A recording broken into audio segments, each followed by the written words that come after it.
এবারের টি-20 বিশ্বকাপের উইকেট দুই দেশে আচরণ করেছে দুই রকম। প্রথম ধাপে যুক্তরাষ্ট্রে পাত্তাই পায়নি ব্যাটাররা, তবে বিশ্বকাপ দ্বীপরাষ্ট্রে চলে গেলে বোলারদের রীতিমতো শাসন করেছে ব্যাটাররা। নানান সমালোচনায় বিধ্বস্ত এই বিশ্বকাপে কারা আলো ছড়িয়েছেন চলুন দেখে নেওয়া যাক।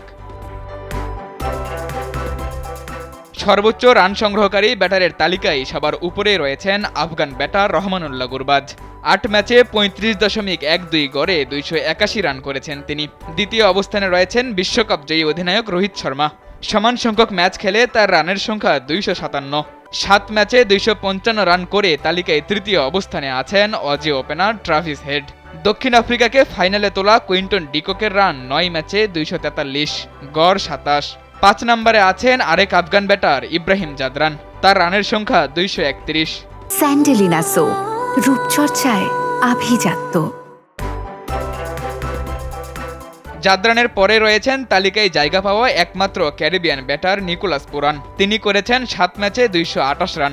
প্রথমবারের মতো সবাইকে চমক দিয়ে সুপার 8-এ জায়গা করে নেওয়া যুক্তরাষ্ট্রের অ্যান্ড্রেস গসও জায়গা পেয়েছেন এই তালিকায়। ৬ ম্যাচে তার রান ২১৯, গড় ৪৩.৮০, যা তালিকার সবার চেয়ে বেশি। এবারের বিশ্বকাপে বেশ সারপ্রাইজ প্যাকেজ হিসেবেই আবির্ভাব ঘটেছে যুক্তরাষ্ট্রের এই ব্যাটারের। সর্বোচ্চ রান সংগ্রহকারীর মতোই উইকেট সংগ্রহকারীর তালিকাতেও আফগানদের আধিপত্য।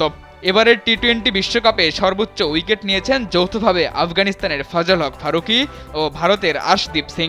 দুজনেই সমান ১৭টি করে উইকেট তুলে নিয়েছেন। আরেক ভারতীয় ডেথ ওভার স্পেশালিস্ট বুমরার ঝুলিতেও আছে ১৫টি উইকেট। সর্বোচ্চ উইকেট শিকারীর তালিকায় তার অবস্থান তৃতীয়। বিশ্বকাপে তার ইকোনমি ছিল ৪.১৭ এবং ম্যাচ প্রতি গড়ে রান দিয়েছেন মাত্র ৮.২৬। এ কারণেই টুর্নামেন্ট সেরার পুরস্কার উঠেছে বুমরার হাতে। দক্ষিণ আফ্রিকার পেস বোলার নরকিয়ার ঝুলিতেও আছে ১৬ উইকেট।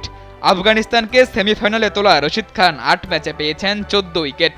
অন্যদিকে এক ম্যাচ কম খেলে বাংলাদেশের লেগ স্পিনার রেশাদ হোসেনও শিকার করেছেন ১৪ উইকেট। আবার মাত্র ৭ ম্যাচ খেলে বাংলাদেশের তরুণ পেসার তানজিম হাসান সাকিব নিয়েছেন ১১টি উইকেট। তবে সাকিব বিশ্বকাপে নজর কেড়েছেন তার আগ্রাসী মনোভাবের কারণেই। সাদাতুর রাফি, কালবেলা।